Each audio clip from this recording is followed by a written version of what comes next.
하나님의 말씀을 경청하러 가겠습니다.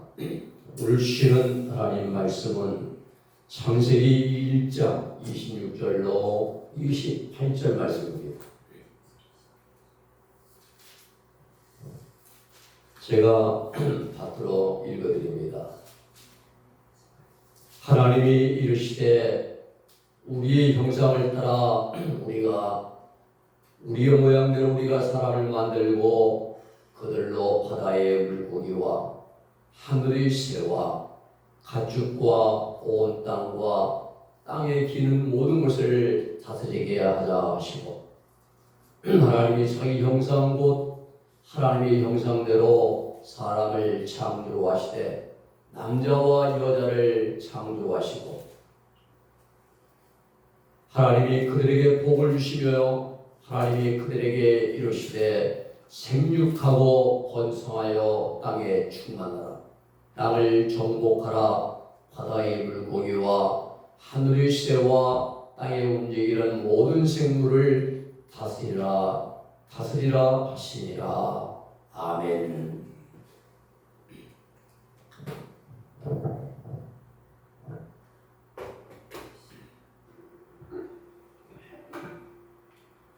러시아의 대문호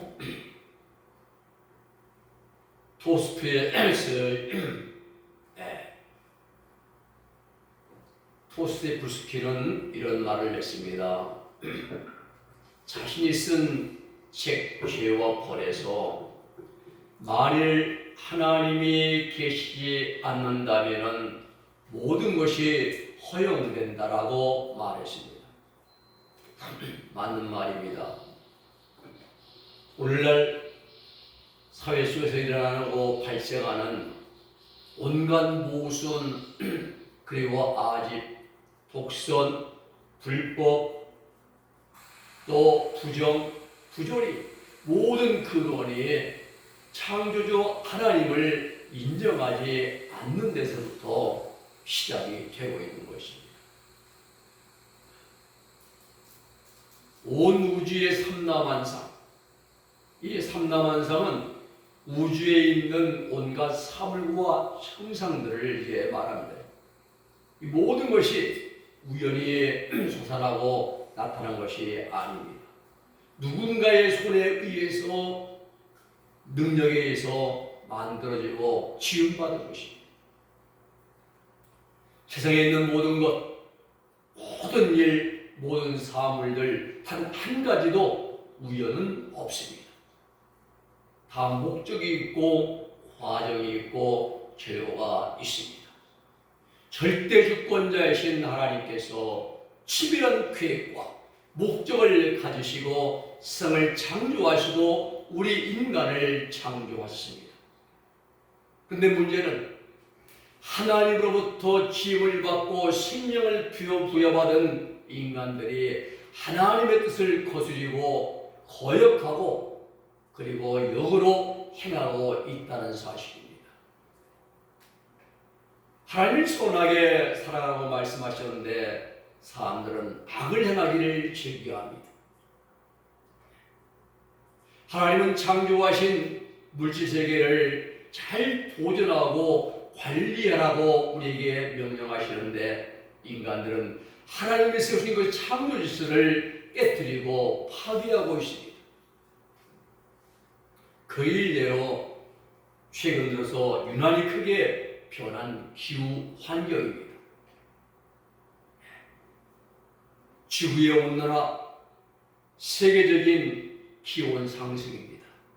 가장 큰 주범이 온실가스 배출이죠. 이뿐만이 아닙니다. 기후 변화 영향으로 가뭄이 한쪽에는 폭우, 한편에는 폭풍, 폭염 등의 현상들이 빈번하게 발생하고 있습니다. 그 피해는 우리 건강과 산업과 생태의 파괴로 이어져 식량 안보에까지 피해를 갖다 주고 있습니다. 하나님께서 적절하게 배려해 놓으신 창조 질서 세계를 망가뜨린 결과인 것입니다. 이러한 현상이 지금 지구 곳곳에 발생하고 있습니다. 그 시대로 올 여름은 어느 때보다도 무더운 폭염과 또 큰 비가 내릴 것으로 기상되는 예보를 하고 있습니다. 하나님께서 세워놓으신 창조 질서를 인간들이 깨뜨리고 있다는 사실입니다. 오늘 사랑 여러분, 하나님의 영향대로 지음받은 우리 인간은 하나님 만들어 놓으신 모든 피조물들을 잘 관리하고 보존해야 할 그럴 책임이 있습니다.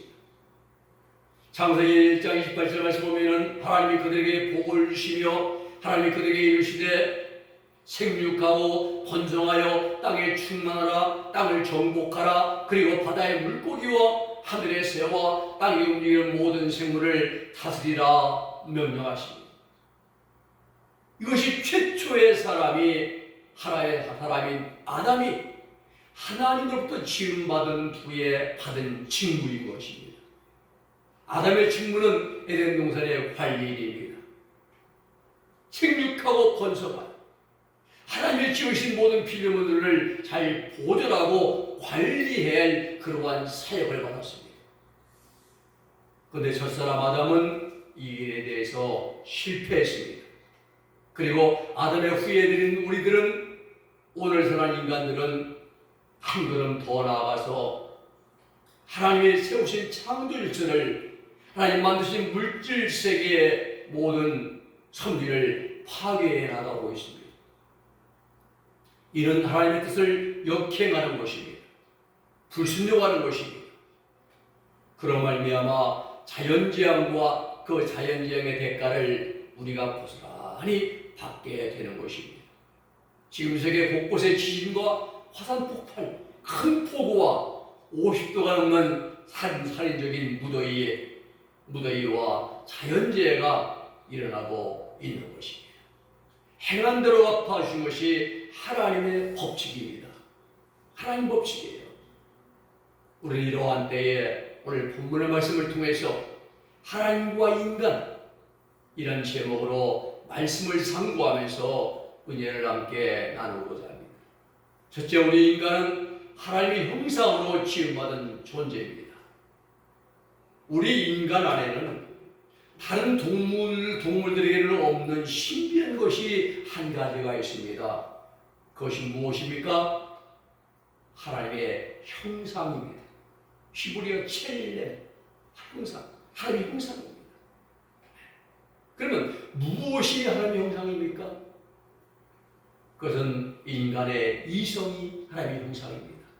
인간의 이성, 생각하고 판단하는 능력을 우리가 가지고 있습니다. 또 한 가지는 감성입니다. 이 감성, 오관, 눈, 코, 입, 혀, 귀로 모든 사물을 느끼고 감각하고 직관하고 그런 것들을 이제 알게 되는 그러한 인식하는 능력입니다. 눈으로 보면서, 귀로 들으면서, 냄새로 맡으면서, 또 혀로 맛보면서, 이런 것은 짐승에게는 없습니다. 또 한 가지는 의지가 있습니다. 의지는 어떤 일을 이루고자 하는 그러한 의지를 말하는 그런 말이죠. 우리 사람에게만 있는 것입니다. 어떤 목적을 세우고. 또 영성이 있습니다. 인간의 내적 자원의 총체로서 신령한 품성이나 성질을 뜻하는 데에 예수를 본받고자 하는 그러한 마음과 성품은 바로 사람에게만 있는 것입니다. 짐승에게는 없습니다. 또 한 가지가 있습니다. 양심이 있습니다. 이 양심은 선과 악을 분별하고 판단하여 선으로 악을 물리치는 도덕적인 의식이 바로 양심입니다. 이것이 하나님의 성품이에요. 인간의 이성, 감성, 의지, 영성, 그 다음에 양심, 이것이 인간의 하나님의 형상으로 지음받은 존재임을 알게 해줍니다. 이 다섯 가지가 동물과 다르게 지음받은 우리 인간의 특성입니다. 본문 17절의 말씀 보면은 하나님의 자기 형상, 이걸 영어 성경의 이미지로 이제 표현하고 있습니다. 형상은 하나님의 형상대로 사람을 창조하시되 남자와 여자를 창조하시고 라고 말씀하십니다. 네, 그렇습니다. 우리 인간 속에 하나님의 성품이 들어있습니다. 영어 영역본에서는 하나님의 형상을 이미지로 번역을 합니다. 그런데 여기서 이미지는 어떤 모양이나 형태가 아닌 본질을 뜻합니다. 본질이에요. 이미지, 형상이 아닙니다. 우리가 바르게 할 내용은 인간이 하나님의 형상으로 지음받았다는 말씀을 인간이 본질적으로 하나님과 똑같다라고 받아들이면 안 된다는 사실입니다. 하나님은 영원 창조하신 분이십니다. 네. 나는 스스로 있는 자이다. I am who I am.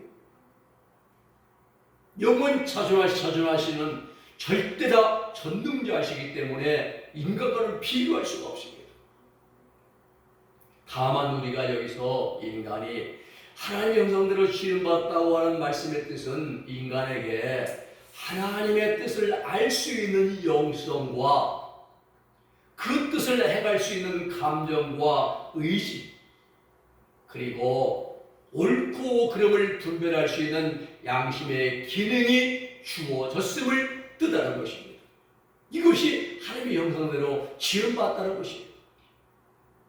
즉 우리 인간에게만 하나님과 교제할 수 있는 특권이 주어졌음을 말해주는 것입니다.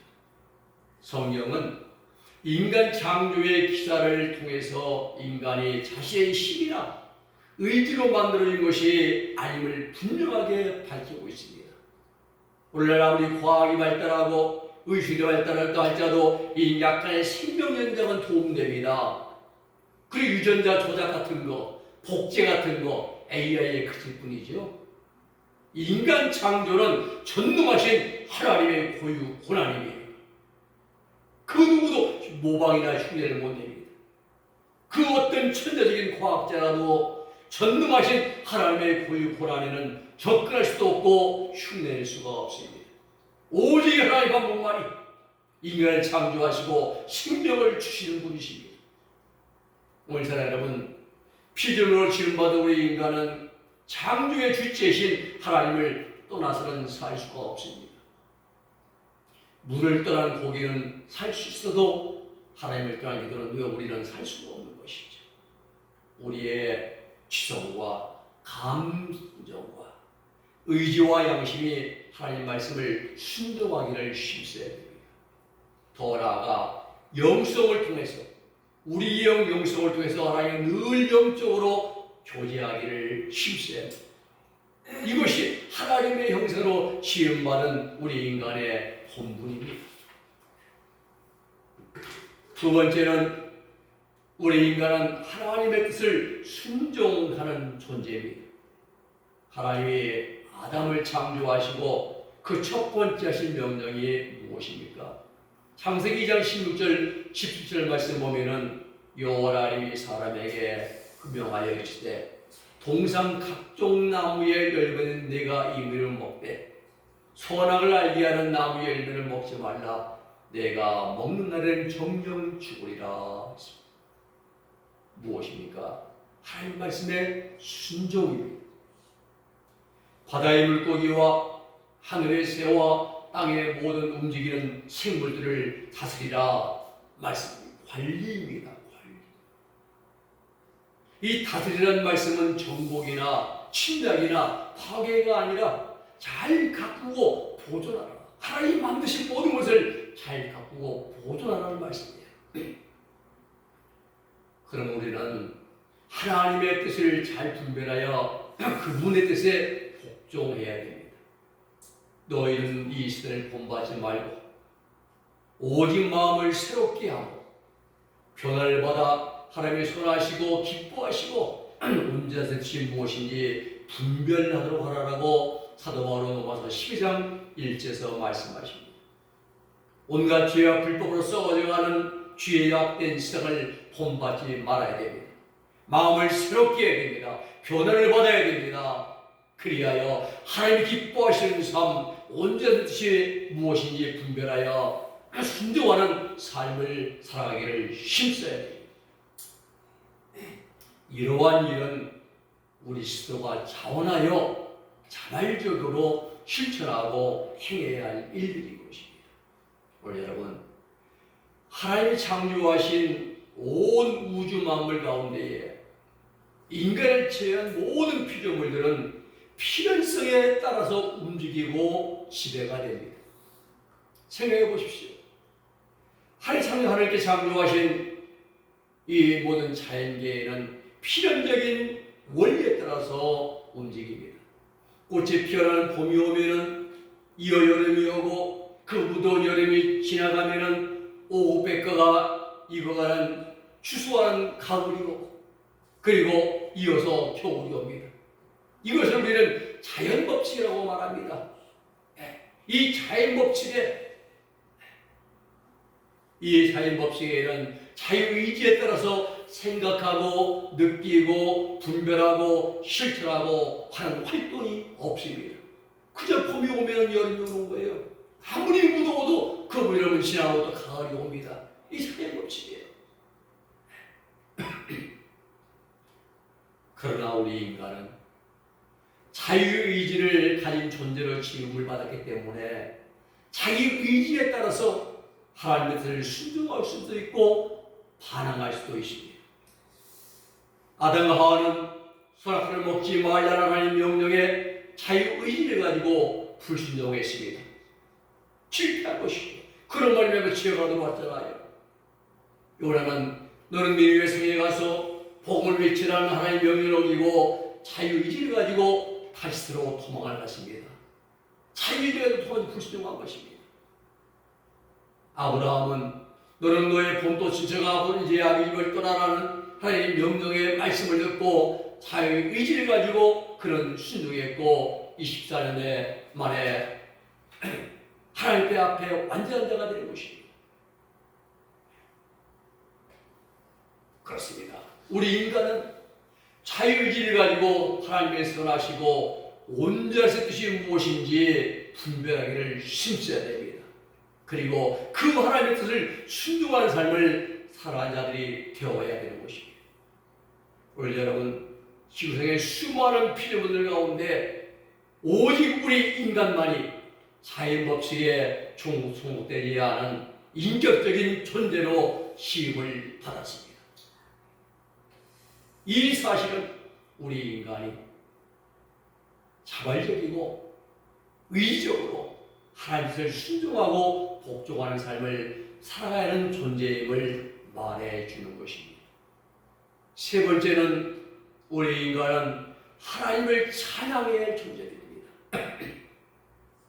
이사야 43장 21절 말씀 보면은 이 백성은 내가 나를 위하여 지었나니 나를 찬송하게 하려 함이라 말씀하십니다. 인격된 존재로 창조된 인간은 하나님의 크고 오묘하신 그 경륜에 따라서 창조의 목적에 순응하여 이행할 의무가 있습니다. 전도서 12장 13절 말씀 보면은 하나님을 경외하고 그의 명령들을 지킬지어다 이것이 모든 사람의 본분이라고 말씀하십니다. 하나님 말씀을 경외하는 것 그리고 하나님 말씀을 지켜 순종하는 것 이것이 모든 인간의 본분이라 말씀하십니다. 하나님께서 우리 인간을 창조하신 목적 가운데 한 가지가 우리 입술을 통해서 하나님의 위대하심을 찬양하게 하기 위함입니다. 찬송은 곡조가 붙은 기도라고 말합니다. 저 높은 곳을 향하여 날마다 나아갑니다. 내 뜻과 정성 모두어서 이 찬양 부를 때 할문이 열리지 않습니까? 저 높은 향하여 내가 날마다 갑니다. 천국을 바라보면서 생각하면서 부르는 찬송 하나님과 영적인 교제인 것입니다. 마음으로 찬양하고 입으로 찬양하고 영으로 찬양하고 우리 삶의 모든 부분이 하나님의 영광을 찬양하는 삶으로 연결이 되어져야 하는 것입니다. 우리 입술에 유행이 나오면 안 되고 대중이 나오도 안 되는 것이고 말입니다. 오직 하나님을 찬송하는 찬양만이 흘러나와야 되는 것이죠. 그러면 우리가 어떤 찬양을 올려야 되느냐? 시편 56편 10절에는 다윗이 하나님 말씀을 찬송한다고 말합니다. 내가 하나님을 의지하여 그의 말씀을 찬송하며 여호와를 의지하여 그의 말씀을 찬송하리이다. 하나님의 말씀. 시편 57편 9절에는 주여 내가 만민 중에서 주께 감사하오며 문나라 중에서 주를 찬송하리이다 라고 말씀합니다. 그렇습니다. 우리 구원받은 성도들은 삶 가운데서 일상의 생활 가운데서 하나님을 찬송하기를 힘써야 됩니다. 마음을 다하여 뜻을 다해서 정성을 다하여 나를 구원하여 주신 그 하나님을 찬송해야 됩니다. 또 우리를 영원한 하나님 나라로 인도하시며 들어갈 수 있는 길을 예배하여 주심을 우리는 찬송을 해야 되는 것입니다. 구원받은 성도에 있어서 찬송이 떠나서는 안 됩니다. 찬송은 내 신앙과 내 믿음의 레벨이지 바로 밑에 것입니다. 말씀을 정리합니다. 우리가 인생을 살아가고 삶을 영위해가면서 가장 바르게 인식하고 알아야 할 것 중요한 일 한 가지가 뭐냐? 그것은 내가 명예를 얻고 권력을 잡고 인기를 한 몸에 받는 것이 아니라 하나님과 나와의 관계를 바르게 하는 일입니다. 나는 어떤 존재인가? 전능하신 하나님 옆에서 나는 어떠한 존재인가? 나는 무엇을 위해서 지음받았는가? 나는 하나님의 공 안에서 어떻게 살아갈 것인가? 하나님 앞에 늘 자신에게 질문을 던져야 됩니다. 이러한 사실을 바르게 알고 정립하는 것이 매우 중요합니다. 우리는 하나님 형상으로 지음받은 존재입니다. 의의 양심을 가지고 하나님을 알아가고 또 하나님을 실천해 나가야 하는 존재로 지음받은 존재인 것입니다. 나는 하나님 뜻을 순종해야 할 존재인 것입니다. 하나님 말씀에 순종하면 생명을 얻고 영생의 복이 주어집니다. 나는 하나님의 은혜를 찬양해야 할 존재인 것입니다. 늘 찬송하면서 주께로 나아가기 힘써야 되죠.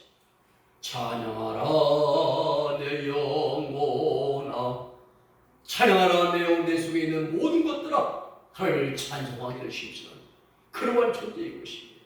그래 우리는 하나님 앞에 바르게 내 자신을 알고 하나님의 말씀을 순종하고 하나님을 찬양하면서 모든 영광을 올려드리는 우리의 삶이 되어지고 인생이 될 수 있기를 예수님의 이름으로 축복해 드립니다.